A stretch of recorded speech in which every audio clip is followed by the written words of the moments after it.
오늘은 시편 91편 말씀 1절부터 우리 16절까지인데요. 읽기는 앞에 뒤에만 읽었습니다. 오늘 말씀의 제목은 흔들리는 너에게, 이러한 제목으로 같이 은혜를 나누겠습니다. 여러분, 91편을 지금 읽었지만 여기는 지은이도 없고요, 표제어도 없이 시작되는 시입니다. 그렇지만 이 91편은 90편을 지은 모세의 시임이 거의 확실해요. 제 생각도 그렇고 그렇게 보는 분들이 많습니다. 그 이유가 뭐냐면 이 90편과 91편의 연관성 때문입니다. 우리는 지난 2주에 걸쳐서 90편을 살펴보면서 시인은 광야에서 우리의 거처가 되시는 하나님, 우리를 광야로 이끄셔서 우리의 거처가 되신 그 하나님, 그것을 말하면서도 그 광야를 사는 우리 인생의 허무함, 그것을 말했어요. 왜 그런가 하면 광야를 사는 우리 인생의 연수가 70이고 강건하면 80이라고 말하면서도 그 연수의 자랑이 수고와 슬픔뿐이다, 그것도 신속히 날아간다 그랬어요. 수고와 슬픔밖에 자랑할 것이 없는 그 인생조차 하나님의 분노와 진노 가운데 지나간다. 그래서 우리 인생이 허무한 것 같아요. 그래서 시인은 이렇게 또 말했습니다. 광야를 사는 우리 인생은 그러한 점에서 자랑하며 살면 안 된다. 오히려 자랑하는 인생이 아니라 광야 인생길을 가는 우리는 지혜를 얻는 인생이 되어야 된다 그랬어요. 제가 이것을 이제 2번에 걸쳐서 말씀드렸어요. 광야에서 자랑하지 말라, 광야에서 지혜를 얻으라, 이렇게 2번에 걸쳐서 우리가 생각을 했습니다. 그러면 여러분, 우리가 광야에서 얻어야 될 인생의 지혜가 뭐라고 했습니까? 그것은 주께서 행하신 일, 주께서 광야에 우리를 인도해서 거기서 행하신 그 일을 깨닫는 것이다 그랬어요. 여러분, 광야에서 우리가 깨달아야 될 게 무엇인가요? 주께서 행하신 일을 깨닫는 거예요. 주께서 행하신 일이란 우리를 구원하신 일이에요. 애굽 땅에서부터 건져내서 홍해를 건너고 광야까지 인도하신 일, 그리고 거기에서 하나님의 집으로 인도해 드렸잖아요. 그리고 이제 가나안 땅으로 들어가게 될 건데, 그것을 인생의 지혜라고 말하는 거죠. 광야를 사는 우리 인생은 광야에서 하나님이 왜 우리를 이 광야로 인도해 냈는지를 깨닫는 거예요. 그걸 지혜라 그래요. 광야는 우리가 인생이 이곳에 살면서 여기서 뭔가 내 이름을 남기고 업적을 쌓고 유명해지고 그러는 데가 아니라는 거예요. 근데 우리는 그렇게 살려고 하잖아요. 그래서 방황한다 그래요, 인생을. 그렇다면 여러분, 이 광야길에서 주께서 행하신 일, 구원의 역사를 깨닫는 자가 누구냐는 거예요. 91편은 그 하나님이 행하신 구원의 역사를, 구속사를 깨닫는 그 사람이 어떤 사람인지, 그 사람의 정체성을 말해요. 그러면서 시작합니다. 그것이 1절과 2절이에요. 1절, 2절 보세요.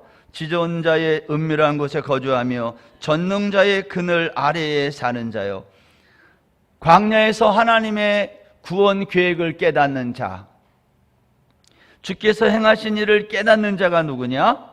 은밀한 곳에 거주하며 그늘, 전능자의 그늘 아래에 거하는 자라는 거예요. 2절, 나는 여호와를 향하여 말하기를 그는 나의 피난처요 나의 요새요 내가 의뢰하는 하나님이라 하리니. 여러분, 시편 91편의 구성은요, 1절, 2절이 이제 한 단락이에요. 1절, 2절을 한마디로 말하면 내가 믿는 하나님, 그분은 이런 분이야, 그거 설명하는 거예요. 내가 믿는 하나님은 이런 분이야. 어떤 하나님? 은밀한 곳에 나를 거주하게 하고 전능자의 그늘 아래에 거하게 하고, 나는 그러한 사람이고 그리고 그 하나님은 나의 피난처가 되고 요새가 되어주시는 그분, 내가 믿는 하나님은 이런 분이다, 이렇게 하고 시작하는 거예요. 그리고 이어서 3절부터 13절까지는 말하기를, 내가 믿는 그 하나님이 너희들에게 이렇게 하실 거야. 그게 3절부터 13절이에요. 내가 믿는 그 하나님이 너희들에게 어떻게 할 건지 아니? 이렇게 할 거야. 제가 그건 안 읽었어요. 이건 너무 힘들고 어려운 이야기예요. 광야에서 우리가 겪는 모든 것, 그것을 하나님이 우리에게 하시는 그분이다. 그렇지만 너는 그와 같은 광야의 위험 속에서 걱정하지 말라는 거예요. 괜찮다는 거예요. 그러면서 하나님의 약속을 말씀했어요. 그게 마지막이에요. 14절부터 16절까지. 이 14절부터 16절이 사실은 이 91편의 가장 하이라이트 같은 부분이에요. 하나님은 광야라고 하는 위험한 인생길을 가는 우리에게 약속을 해주셨어요. 광야는 죽음과 수많은 전염병과 어려움이 많은 곳이지만 괜찮다는 거예요. 내가 너에게 약속하겠다는 거예요. 그 약속의 말씀이 14절부터 16절. 우리 한번 이 약속의 말씀부터 한번 소리내어서 한 번만 더 읽어보겠습니다. 14절 시작. 하나님이 이르시되 그가 나를 사랑한즉 내가 그를 건지리라. 그가 내 이름을 안즉 내가 그를 높이리라. 그가 내게 간구하리니 내가 그에게 응답하리라. 그들이 환난 당할 때에 내가 그와 함께하여 그를 건지고 영화롭게 하리라. 내가 그를 장수하게 함으로 그를 만족하게 하며 나의 구원을 그에게 보이리라 하시도다. 여러분, 이 세 구절은요, 위험한 광야 한복판을 살아가는 하나님의 백성들을 향한 하나님의 약속입니다. 우리 인생이 광야로 나온 이유가 뭐냐? 하나님의 집에 들어가는 거예요. 그걸 우리가 안식이라 그래요. 또 다른 말로 구원이라고 그러고, 광야로 나온 우리가 하나님의 집에 들어가 안식을 하고 하나님의 구원을 경험하는 거거든요. 광야에 나와서는 다른 일을 하는 게 아니에요. 하나님 우리에게 그걸 지금 약속하시는 거예요. 내가 광야에 나온 너희들을 건지고 높이고 응답하고 함께하고 영화롭게 해주겠다. 이게 하나님의 약속이에요. 여러분, 이것은 마치 광야라고 하는 위험한 길에 홀로 남아 마음이 흔들리는 우리 인생들을 찾아와서, 얘들아 힘내, 괜찮다, 내가 너희들이랑 같이 할게, 그렇게 우리를 격려하시는 하나님 아버지의 모습과 같은 거예요. 그래서 설교 제목을 흔들리는 너에게 이렇게 정했어요. 여러분, 우리가 인생을 살면서 많이 흔들리죠. 조그만 어려운 일이 생기면 마음이 요동치잖아요. 그 요동치는 우리에게 하나님이 찾아와서 하시는 말씀, 이게 오늘 시편 91편입니다. 그러면 여러분, 오늘 1절 말씀에 보면 지존자의 은밀한 곳에 거하며 전능자의 그늘 아래에 거하는 자라 누구일까 하는 거예요. 이 사람들은 이집트에서 광야로 나와 이집트의 노예살이에서 해방되어 이집트에서 유월절 양고기를 먹고 홍해를 가르고 마른 땅 위를 걸어온 자들이라 그랬어요. 2023년 우리 교회 표어가 여기 써 있죠. 뭐라고 되어 있어요? 마른 땅 위에 서라. 이 마른 땅은요, 구원의 땅을 말하는 단어입니다. 그런데 이 마른 땅이라는 말 자체가 우리에게 보여주는 게 뭐예요? 광야라는 의미가 있어요. 구원의 땅은 맞는데 고난이 있다 그러란 말이죠.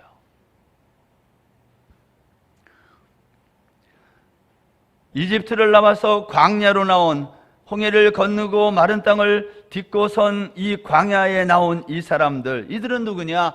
하나님의 구속사에 동참한 저와 여러분을 말하는 거예요. 이 일련의 사건, 이것을 가리켜 우리는 구속사라 이렇게 말해요. 우리 모두는 하나님의 구원 안에 들어와 있는 하나님의 백성들이라는 거예요. 그런데 여러분, 우리를 둘러싼 광야의 상황은 녹록지 않다는 거예요. 이게 오늘 시인이 말하고 있는 3절부터 13절의 얘기예요. 여기 3절부터 13절에 사용한 단어들을 보면 이건 보통 일이 아니에요. 3절에 보면 새 사냥꾼의 올무. 여러분, 올무에 걸려 넘어져 본 적 있어요? 올무. 제가 어렸을 때 산을 많이 뛰어다니고 그랬는데, 그러면 친구들이, 사람들이 골탕 먹이려고 산에 길 가다 보면 풀이 이렇게 길어요. 그럼 그 양쪽에 풀을 이렇게 묶어놔, 이렇게 꽉. 가다가 걸려서 넘어지게. 큰일 나잖아요. 근데 옛날에는 장난을 그렇게 쳤다고.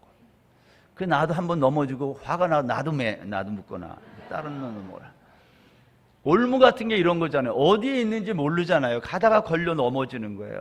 광야는 그러한 곳이다. 심한 전염병이 도는 곳이며, 4절에 보면 방패와 손방패, 이것은 적군의 침입이 있다는 거 아니에요?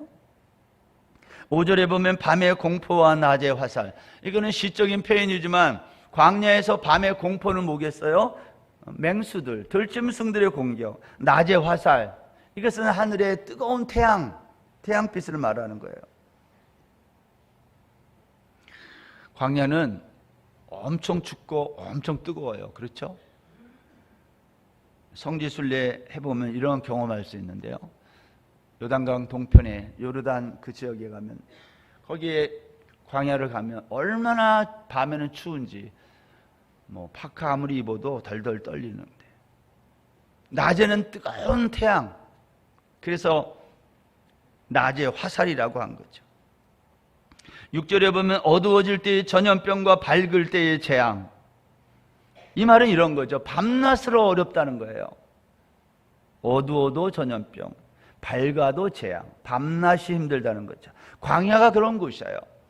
그러나 광야에서 가장 힘든 게 뭘까요? 이게 7절이 광야의 하이라이트입니다. 1000명이 왼쪽에서 엎드려지고 1000명이 다 죽었다, 그 뜻이에요. 오른쪽에서 10,000명이 엎드려졌다, 10,000명이 다 죽었다. 여러분, 전멸하는 거예요. 이게 광야예요. 예외가 없이 다 죽는다, 그 뜻이에요.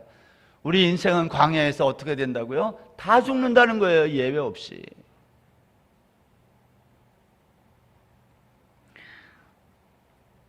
죽음 앞에서는 예외가 없는 인생. 우리 인생 모두가 겪는 고통은 너만 당하는 것이 아니라 우리 모두가 당하는 삶의 애환이라는 거예요.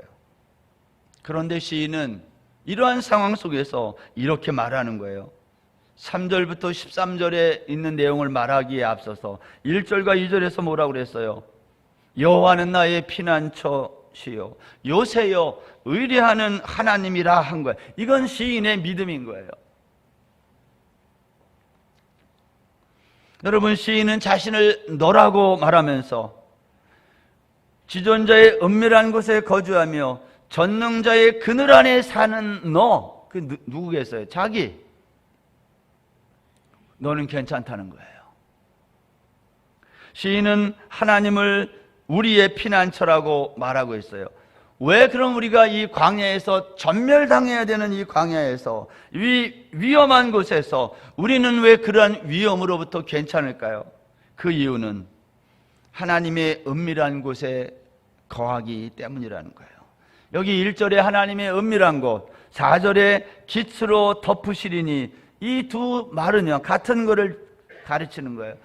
여러분, 하나님의 은밀한 곳이 어디겠어요? 하나님이 계시는 그곳, 성소의 가장 안쪽에 있는 지성소, 거기에는 깃으로 덮으시리니, 이 깃이 뭐죠? 날개로 덮는 곳. 생각나는 게 뭐예요?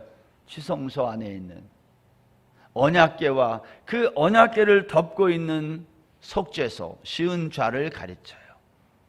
출애굽기 25장에 가면 속죄소는요 순금으로 한 덩어리로 만들었다고 그랬어요. 그 크기가, 길이가 2규빗반, 1.25m 정도, 너비는 1규빗반, 0.75m 정도. 그러니까 여러분, 속죄소는요, 언약궤는 한 이거 2배 정도, 조금 더 큰 거예요. 그렇게 큰 게 아닙니다. 근데 전부 뭘로 만들었다고요?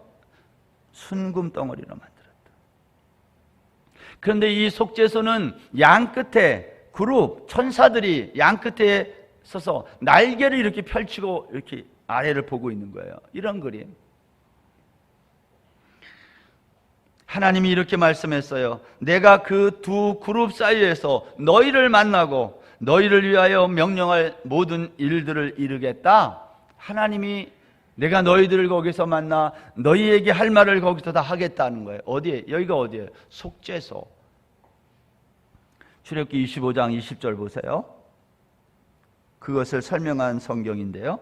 그룹들은 그 날개를 높이 펴서 그 날개로 속죄소를 덮으며 그 얼굴을 서로 대하여 속죄소를 향하게 하고 속죄소를 궤 위에 얹고 내가 네게 줄 증거판을 궤 속에 넣으라. 거기서 내가 너와 만나고 속죄소 위 곧 증거궤 위에 있는 두 그룹 사이에서 내가 이스라엘 자손을 위하여 내게 명령할 모든 일을 내게 이르리라. 사진 한번 보여주세요. 이거를 사진 이거예요. 지성소 안에는 저기에 들어가 있어요. 밑에 있는 게 뭐죠? 언약궤. 위에 있는 게 뭐죠? 속죄소. 속죄소는 언약궤의 뚜껑 역할을 해요.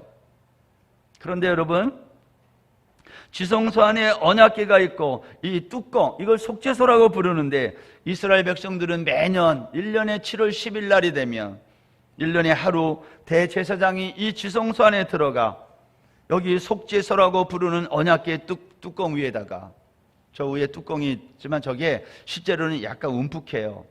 저기 위에다가 숫송아지 재물을 잡아가지고 숫송아지 한 마리를 잡아서 그 피를 가지고 들어가 저기다가 뿌리는 거예요. 그러면 피가 그 위에 이렇게 고이는 거예요. 그러면 피가 그 뚜껑에 고이게 되면 그 밑에는 뭐가 있다고요? 언약궤. 저 언약궤 안에는 십계명을 기록한 두 돌판이 저기에 들어있는 거예요. 율법이 거기 있는 거예요. 이런 말이에요. 율법이 있지만 율법이 우리를 정죄하지 못하도록 그 위에 속죄소에서 피로 덮어버렸다, 그 뜻이에요. 이거는 정확하게 예수님의 십자가 사건을 설명하는 구약의 그림이에요. 우리는 아무리 죄를 지어도 율법이 우리를 정죄하여 사망에 이르지 못하게 한다는 뜻이에요. 예수님의 피가 그것을 가려버려서.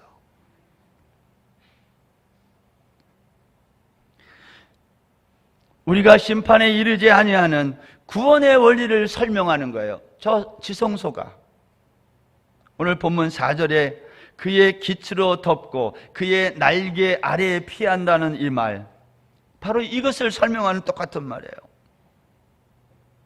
시인은 지금 광야라고 하는 이 위험한 이 세상을 지나는 우리 인생을 하나님이 어떻게 완벽하게 지키시고 보호하시는지를 설명하고 있는 거예요. 그래서 7절에 있는 것처럼 왼쪽에서 1000명이 전멸당하고 오른쪽에서 10,000명이 몰살당하는 이 상황 속에서도 그 재앙이 너희에게 임하지 못한다는 거예요. 그런데 왜 이렇게 두려워하냐 이 말이에요.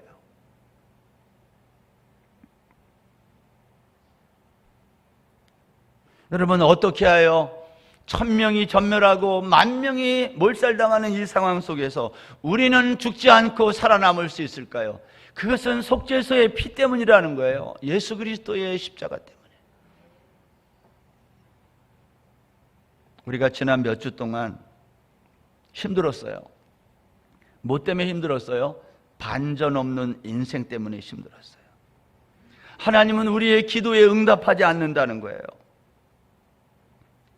하나님은 우리의 기도에 무관심한 것처럼 우리가 아무리 기도해도 응답하지 않을 때가 얼마나 많아요. 그렇게 기도를 했는데 하나님이 우리의 기도를 잘 안 들어요. 우리는 그런데 하나님이 우리의 기도를 다 듣는다고 생각한다는 거예요. 그렇지 않잖아요.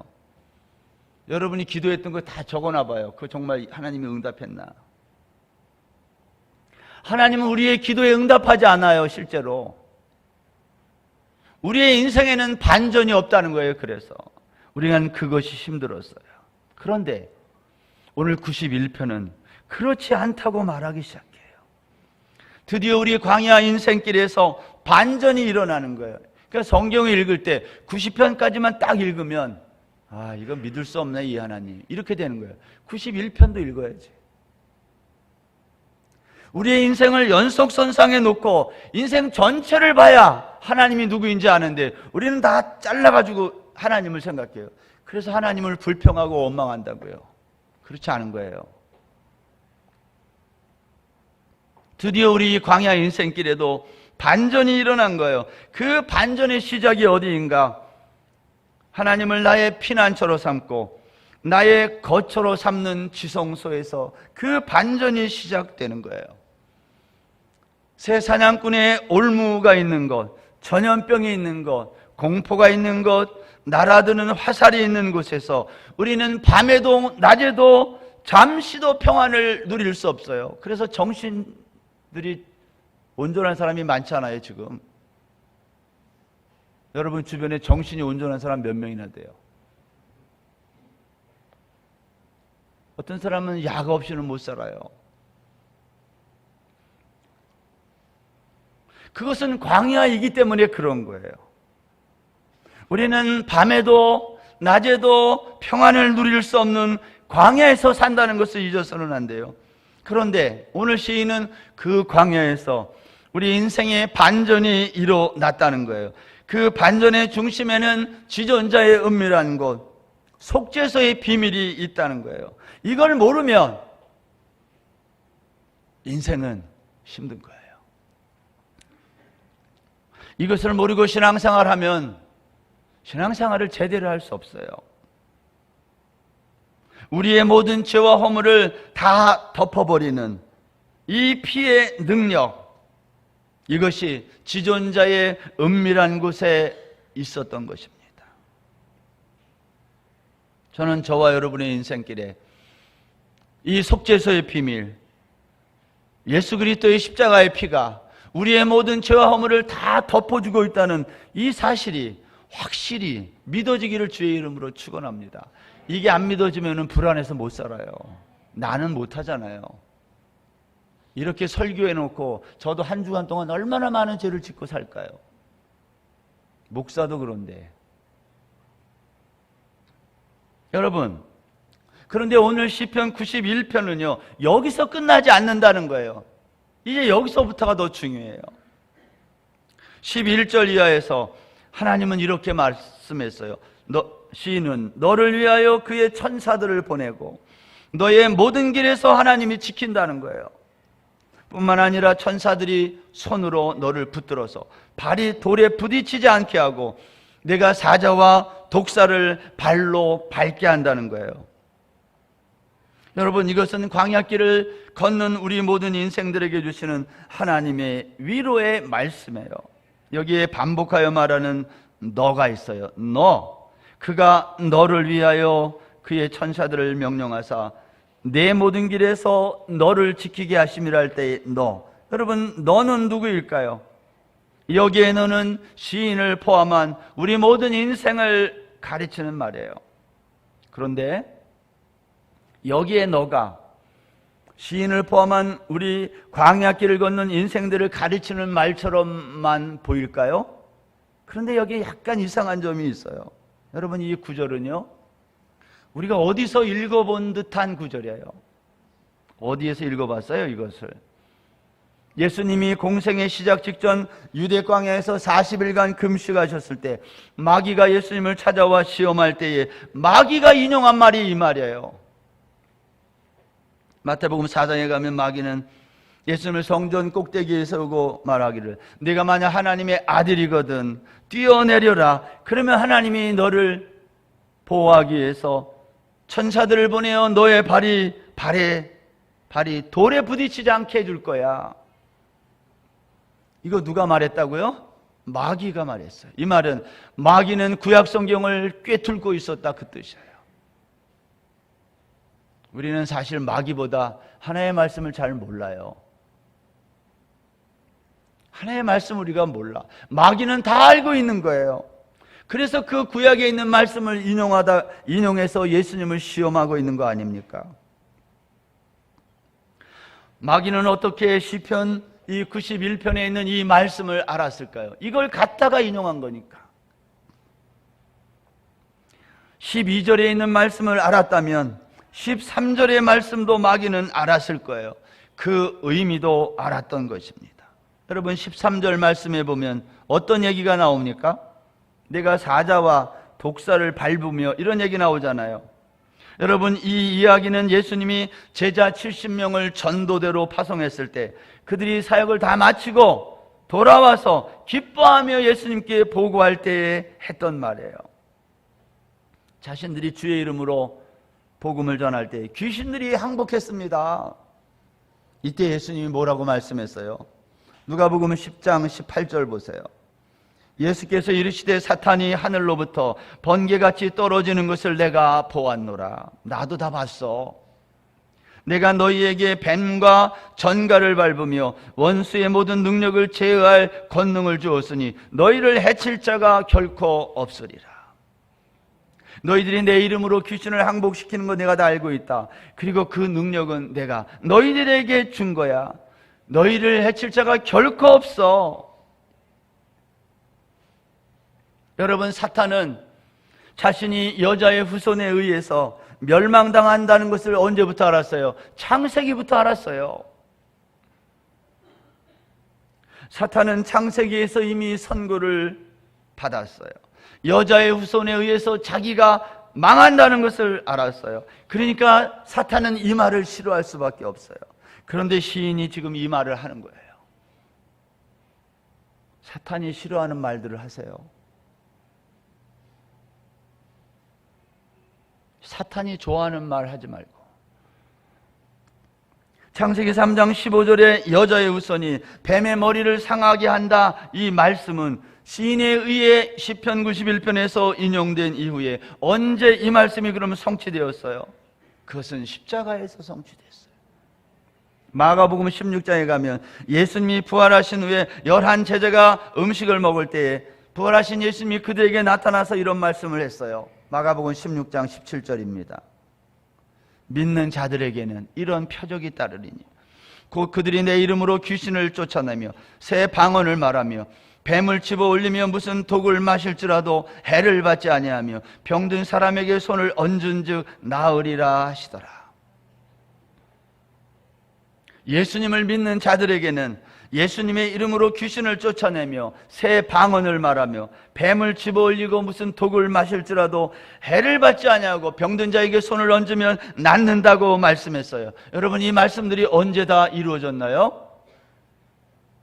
예수님 당시와 사도행전의 초대교회의 역사를 통하여 다 이루어졌어요.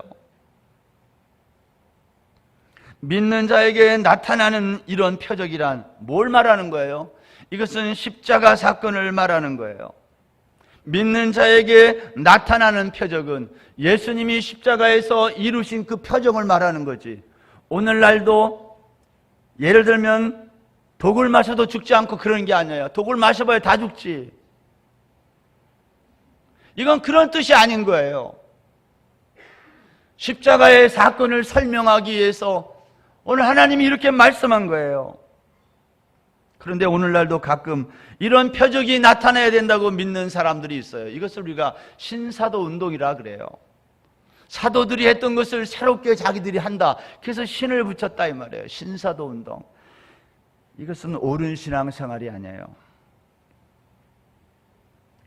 여러분, 이런 표적이 일어난 것은 십자가에 못 박이신 예수님이 주와 그리스도가 되심을 확증하기 위해서 하나님이 역사의 한순간 일으키신 사건들이에요. 표적. 지금은 십자가가 완성됐기 때문에 더 이상 이런 표적이 필요 없고 독을 마시면 기도할 게 아니라 병원에 가야 되는 거예요.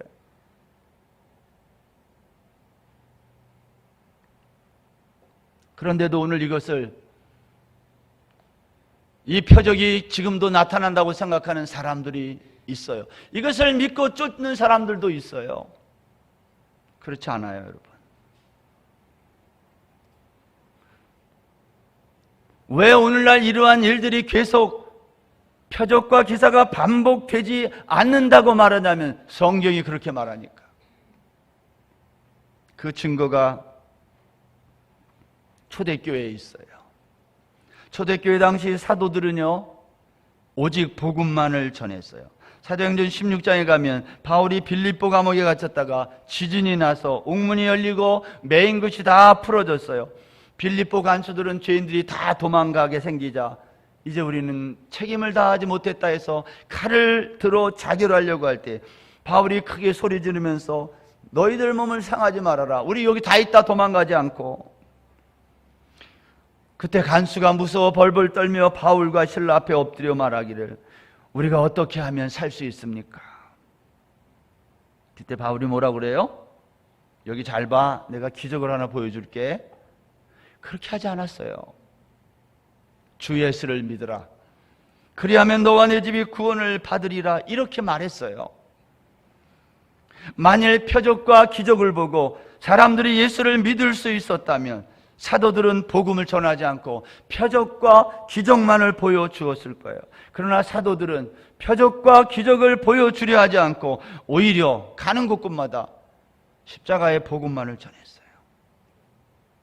다만 그렇게 복음을 전할 때에 그 복음을 확증하기 위해서 은사들이 나타났는데 그 은사들은 성경이 완성될 때까지, 신약 성경이 완성될 때까지 제한적으로 나타난 거지 지금은 아닌 거예요. 그러니까 오늘날 일부러 뱀에게 물리고 독을 일부러 마시고 성경에 있는 이것이 정말 일어나는가 안 일어나는가 이러한 것을 나타내 보이려고 하는 것은 무지한 것이며 비상식적인 거예요. 성경을 오해한 거예요. 여기 또 하나가 있어요. 새 방언을 말한다 그랬어요. 사도행전 2장에 가면요, 오순절 성령이 강림하자 그레데인과 아라비아인들이 다 자신들의 언어로 하나님의 큰 일을 말함을 들었다 그랬어요. 여기 하나님의 큰 일을 말했어요. 뭘로? 새 방언으로. 하나님의 큰 일이란 십자가 사건을 말해요. 우리의 구원 사건을 하나님의 큰 일이라고 말해요. 그것을 가리켜 새 방언이라고 말해요. 그냥 방언과 새 방언이 다른 이유예요. 새 방언이라는 말은 하나님의 큰 일을 말함을 의미합니다. 복음을 의미하는 거예요. 우리가 어떻게 죄와 사망에서 건짐을 받고 영원한 생명을 얻게 되었느냐? 사도들이 그 복음을 전파했거든요. 그걸 말했는데 그것을 가리켜 성경은 새 방언을 말했다 이렇게 말해요. 그냥 방언은 이 전 세계에 퍼져 있어요. 다른 종교에도 다 있는 거예요. 방언은 무슨 말인지 알아들을 수 없는 말, 그거 다 방언이에요. 못 알아듣잖아요. 영어 못 알아들으면 그 사람에게 영어가 방언이에요. 태국말 못 알아들으면 그 사람에게 그게 방언이지. 성경이 말하는 새 방언은 그러한 알아들을 수 없는 말이 아니라 알아들을 수 있는 말. 하나님의 큰일. 예수님이 나를 위해서 저렇게 죽으셔서 내가 율법의 심판을 받지 않고 영원한 생명을 얻는구나. 이것을 구약에서 지성소에서 다 설명해 놓았구나. 그것을 알아들으면 그 사람이 새 방언을 들은 거예요.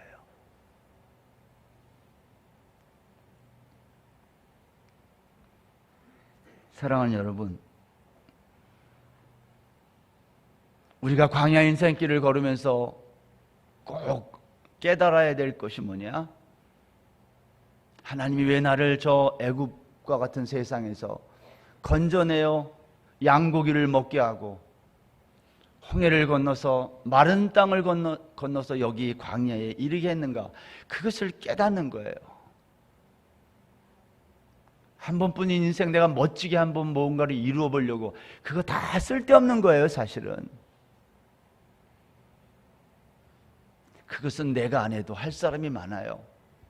거기에 목숨 걸 건 아니다 이 말이에요. 우리는 이 광야길에서 그것을 깨달으면 돼요. 내가 왜 이 인생길을 이렇게 사는지를 알면 돼요. 그것이 새 방언을 들은 사람이에요. 오늘 시편 91편은 90편에서 우리가 그동안 가졌던 질문에 대한 답변을 하는 시라고 말할 수 있어요. 하나님은 응답하지 않는 분이 아니라 응답하는 분이라는 것을 91편이 말하는 거예요. 1, 2절에서 내가 믿는 하나님은 이런 분이야 말한 시인이, 3절부터 13절에서 근데 내가 믿는 그 하나님이 너희에게 이렇게 말씀하시고 있어. 그게 뭐예요? 광야 생활은 만만치 않다, 위험하다. 그리고 나서 14절부터 그러나 내가 너희에게 약속할게. 하나님이 우리에게 뭐라고 약속했어요? 내가 너희들을 건지고 내가 너희들을 높이고 내가 응답하겠다는 거예요. 내가 너희들을 영화롭게 하겠다는 거예요. 이걸 약속하고 있잖아요. 어디에서? 광야 인생길에서. 광야 인생길은 마치 생사를 가르는 전쟁터에서 참호 속에서 무서워 벌벌 떠는 병사들에게 소대장이 뛰어다니며 괜찮냐? 힘내라? 이렇게 격려하는 분위기라 이 말이에요. 이게 교회인 거예요. 여러분, 교회를 떠나 세상에 나가면 세상은 우리를 다 죽이려고 덤빌 거예요. 마음도 힘들고 육체도 힘들고 먹고 살기도 힘들고. 그러한 세상에서 우리가 어떻게 살겠어요? 하나님의 약속의 말씀을 붙들고 사는 거예요. 그래서 오늘은, 이번 한 주간은 여러분의 가족들에게, 여러분 주변에 있는 사람들에게 어떻게 지내? 괜찮지? 이렇게 등을 두드리고 격려하는 한 주간이 되었으면 좋겠어요. 오늘 옆에 있는 분에게 한번 그거 해볼까요? 괜찮어? 한번 물어봐봐요. 얼굴 보고. 괜찮어? 아침은 먹었어? 왜 이렇게 빨리 안 끝나? 배고파 죽겠는데.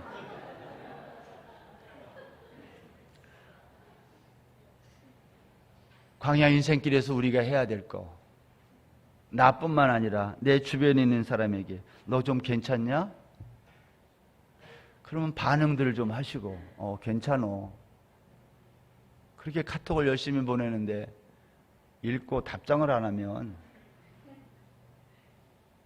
그런 거. 여러분, 오늘 우리 하나님의 약속의 말씀, 다른 거 다 잊어버려도 좋은데 14절부터 16절까지 말씀을 제가 찾아보니까 돌아가신 오카는 목사님이 이 구절을 그렇게 좋아하셨대요. 14, 15, 16절을. 우리 다 같이 한번 이 구절을 다시 한번 읽는데, 이번에는 성경에 있는 것을 좀 바꿔서 읽으려고 그래요. 하나님이 이르시되 그가 나를 사랑한즉 그랬는데, 여기서 그가 나를이 아니라 그가 너를, 그는 나죠, 나. 그래서 이렇게 바꿔서 읽어볼게요. 내가 나를 사랑한즉 내가 너를 건지리라. 하나님이 우리에게 하시는 말씀으로 다 바꾸는 거예요. 우리에게 적용하기 위해서. 자, 그래서 14절부터 16절까지 그 지칭하는 단어만 바꿔서 한번 다시 읽어보겠습니다. 시작. 하나님이 이르시되 내가 나를 사랑한즉 내가 너를 건지리라. 내가 내 이름을 안즉 내가 너를 높이리라. 내가 내게 간구하리니 내가 내게 응답하리라. 내가 환난 당할 때에 내가 너와 함께하여 너를 건지고 영화롭게 하리라. 내가 너를 장수하게 함으로 너를 만족하게 하며 나의 구원을 내게 보이리라 하시도다. 아멘. 여러분, 이 말씀은 하나님이 광야 인생길, 위험한 이 세상을 통과하는 저와 여러분에게 하나님이 주시는 약속과 위로와 격려의 말씀이에요. 이 말씀으로 이번 한 주간도 승리하고 힘을 얻는 저와 여러분 다 되시기를 주의 이름으로 축원합니다.